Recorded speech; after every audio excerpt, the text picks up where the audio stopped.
சொந்த பூர்வீகம் வந்து வேம்பத்தூர். இப்போ சமீப காலமாக செம்பூரில் நான் குடியிருந்து வருகிறேன். நான் ஒரு கொம்பு கலையை சார்ந்தவன், குடும்பத்தை சார்ந்தவன், ஒரு விவசாய குடும்பத்தை சார்ந்தவன். நாட்டுகளில் வயக்காடுகள்லாம் வன விலங்குகள் அழிக்கிற காலகட்டத்தில் இந்த பறையும் கொம்பும் ஊதி அந்த வன விலங்குகளை ஆரம்ப காலத்தில் விரட்டியிருக்காங்க. அதுக்கு பிறகு ஆலய பிரதேசங்களில் சிவபெருமானுக்கு இது பயன்படுத்தப்பட்டிருக்கு. மன்னர் காலத்தில் போருக்கு இது ஒரு ஒலிபெருக்கிக்கு பதிலாக இது போர்க்கருவியாக இது பயன்படுத்தப்பட்டு போர்க்காலத்திலையும் மன்னர்களோட எங்கள் சந்தடிகளும் முன்னோர்களும் இதில் பயன்பட்டுருக்காங்க. கலையை விட்டுறக்கூடாதுன்றதுக்காக எங்கள் பாட்டன், எங்கள் ஐயா, எங்கள் அப்பா, எங்கள் சித்தப்பா, இப்போ நான் உள்பட என் தம்பி, என் பேரன் உள்பட அவனுக்கும் கற்றுக் கொடுத்துக்கிருக்கேன் இந்த கலையை. இந்த கலையை மீட்டெடுக்கணுன்ற நோக்கம்தான். அழிஞ்சு போகக்கூடாது பாரம்பரியமான கலை. எனக்கு அரசு எனக்கு நம்பிக்கையாக இருக்கேன். கூடிய விரைவில் எனக்கு தமிழக அரசு எனக்கு இந்த கலைமாமணி விருதை வழங்குவாங்கன்றதும் இந்த கலைக்கு பெருமை சேர்ப்பாகன்ற நம்பிக்கையோடு நான் எதிர்பார்த்து கொண்டு இருக்கிறேன். அரசு பள்ளிகள்லையும் பயிற்சி கொடுத்து நம்ம சிவகங்கை மாவட்டத்தில் காஞ்சரங்காலே 2 ஆண்டு பயிற்சி கொடுத்ததில் தமிழகத்தில் 2ஆம் ஆண்டு வந்திருக்கான். அதே மாதிரி காளையார்வில் ஒரு பையனுக்கு பயிற்சி கொடுத்ததில் இதே கொம்பு பயிற்சி 3ஆம் இடம் வந்து கலைக்கல்லூரியில் பொறியியல் கல்வி திருச்சியில் போய் நான் நடுவராக போய் ஒரு மாணவிக்கு நான் எல்லாத்தையும் யோசிச்சு பார்த்து இந்த ஒரு மாணவியானவங்க இந்த இடத்துக்கு வந்திருக்காங்களே, இந்த கலையை கற்றுக்கிறதுக்கு வந்திருக்காங்கல்ல 18 பேர் வந்தவங்கள அந்த மாணவிக்கு என்னால் முடிஞ்ச ஒரு 65 மார்க் போட்டு அந்த மாணவின்ற முறையில் ஒரு பெண் அந்த கலையை கற்றுக்கணும்னு ஆர்வத்தில் வந்தாங்க பாருங்க. இந்த காலகட்டத்தில் இது இப்போ வாங்குறதுன்னா அப்போ இதெல்லாம் செய்கிறதுனா பெரிய அரிது. இப்போ கும்பகோணத்து பக்கத்தில் அதை செய்கிறாங்களாம். அதெல்லாம் இன்றைக்கி செய்ய போனால் இன்றைக்கி 50,000 ரூபா வேணும். அந்த ஒரு 5 கிலோ எடை உள்ளது, 4 கிலோ 3 கிலோ எடை உள்ளது. இன்றைக்கி 50,000 ரூபாய்க்கு வரைக்கும் செய்ய முடியாது. மாணவர்களுக்கு பயிற்சி கொடுக்குற இன்றைக்கி தப்பாட்டம் சொல்லிக் கொடுக்குறாங்க, சிலம்பம் கொடுக்குறாங்க, ஒயிலாட்டம் கொடுக்குறாங்க, அனைத்து கலைகளும் சொல்லிக் கொடுக்குறாங்கல்ல. இதுதானே முன்கலை தானே. ஏன் இதை மட்டும் அரசு எங்களுக்கு ஒரு உத்தரவாதம் இல்லை? எங்களுக்கு பள்ளியில் தான் கொடுத்துருக்காங்க. இவர் சிறந்த கலைஞர், கொம்பு பயிற்சி வழங்கியதுக்கு பாராட்டு சான்றிதழ் அப்படின்னு இருக்காங்க. நடுவராக போனதுக்கு ஒரு கலை ஆசிரியர் அப்படின்ட்டு அவங்க சர்டிஃபிகேட் அவங்க தான் கொடுத்துருக்காங்க. இந்த மாதிரி அரசு அங்கீகாரம் பெறணும்ன்ற என்னுடைய நோக்கம். எல்லா மாணவர்களும் சக மாணவர்களும் இந்த கலையை கற்றுக்கிறணும். இது சிவபெருமானுக்கு வாசிக்கப்பட்டது.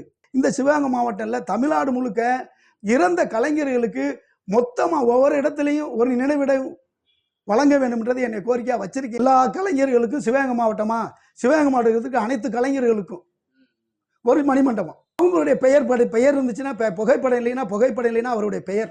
இப்போ நம்ம 2018க்கு பிறகு எனக்கு தமிழ்நாடு அரசு கலை பண்பாட்டுத்துறை மூலமா எனக்கு அடையாள அட்டை வழங்கப்பட்டுச்சு. பொன்னியின் செல்வத்தில் 25 கொம்பு கொண்டு போய் பொன்னியின் செல்வத்தில் திரைப்படத்தில் நான் கொண்டு போய் நடிச்சிருக்கேன். எனக்கு ராஜேந்திரன் சொல்லி தஞ்சாவூர்காரர் ஒரு தவள், நான் கரகாட்டக்காரவங்க தவள் நாகஸ்வரம் வாசிப்பார்.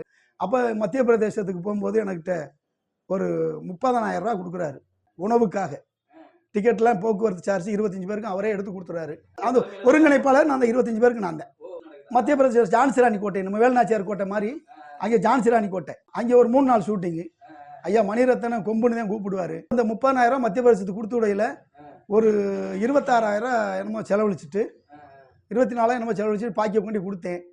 அப்போ சொன்னார் ராஜேந்திரனா, என்ன தம்பி எல்லாரும் செலவு கணக்கு கொண்டாந்து கொடுப்பாங்க, நீங்கள் செலவோட பணமும் திருப்பி கொடுக்குறீங்க அப்படின்னாரு. ஆனால் நான் வந்து உங்களுடைய ஒரு நாள் தான் பார்த்தேன் சென்னையில், என்னை நம்பி இந்த 30,000 கொடுத்து 25 பேருக்கு கூட்டிகிட்டு போயிட்டு சொன்னீங்கல்ல, அதுக்கு நான் நன்றியாக இருக்கணும்னே. அது இன்னைக்கு இல்லை, எங்கள் முன்னொரு காலத்துலேருந்து இப்படியே தான் வளர்ந்துக்கிட்டு இருக்கோம். நானும் ஒரு 10-15 படங்களில் போயிருக்கேன், ஆனால் முகம்தான் தெரியாது. நான் மணிரத்னம் சார் சொன்னேன், வாசித்தேன், தம்பி நீங்கள் வாசிக்காங்க, அவர் பார்த்துக்கிடுவார், ஒளி இசையமைப்பாளர் பார்த்துக்கிடுவார் அப்படின்னாரு. சார் நான் வாசிக்கத்தான் சொல்லி என்கிட்ட கேட்டுதான் வந்தேன், ஒரு வட்டம் நாளும் வாசிக்கிறேன். அது மாதிரி வாசித்தேன் அவர்கிட்ட. ஐயா மணிரத்னம் ஏட்டா வாசித்தேன். ஆமாம், வாசிச்சோன்ன போதும் தம்பி நீ விட்டுருங்க, அவர் பார்த்துக்கிடுவார், நீங்கள் ஆக்டிங் மட்டும் பண்ணுங்க. ஆமாம், இந்த பரிசீலனை இருக்கிறதையும் தமிழக அரசு இந்த கலைஞர்களுக்கு, நலிந்த கலைஞர்களுக்கு இந்த பென்ஷனையும் அறிவிச்சுட்டாங்கன்னா, இதை விட இந்த நாங்கள் நலிந்த கலைஞருக்கு கஷ்டத்தில் இருக்கவங்களுக்கு எல்லாத்துக்கும் உதவும். இப்போ நான் வாங்கிக்கிட்டு இருக்கேன், என்ன பண்ணுறவங்களும் மற்றவங்களும் வாங்கினா நான் எவ்வளோ சந்தோஷத்தில் இருக்கணும், அவங்களும் அந்த மாதிரி சந்தோஷம் அடைவாங்கன்றது எனக்கு ஒரு ஆசை. எந்த ஆட்சினாலும் நல்லாட்சியாக இருக்கட்டும், நல்லாட்சி எங்களுக்கு நன்மையை செய்யட்டும்ன்ற நோக்கத்தோடதே நாங்களும் இருக்கோம். போருக்குன்னு பயன்படுத்தினது சிவகங்கை மாவட்டம் கோட்டையில் வேலுநாச்சியார் காலத்துலதே, குயிலியம்மா காலத்துலதே, மருதுநாட்டியார் காலத்துல. இப்போ ஐயா மோடி கூட ஒரு இமாலய பிரதேசமாக ஒரு மாநிலத்தில் ஏதோ ஒரு துவக்க விழாவில் அவர் ஐயா வாசித்த மாதிரி ஒரு பேப்பர் செய்தி வந்துருக்கு. பழக்க வழக்கம் மது இருக்காது, சும்மா பண்ண மாட்டேன், தீய மறக்க முடியல, ஒன்று உணவை மறக்க முடியல, உணவு இல்லாமல் வாழ முடியாது.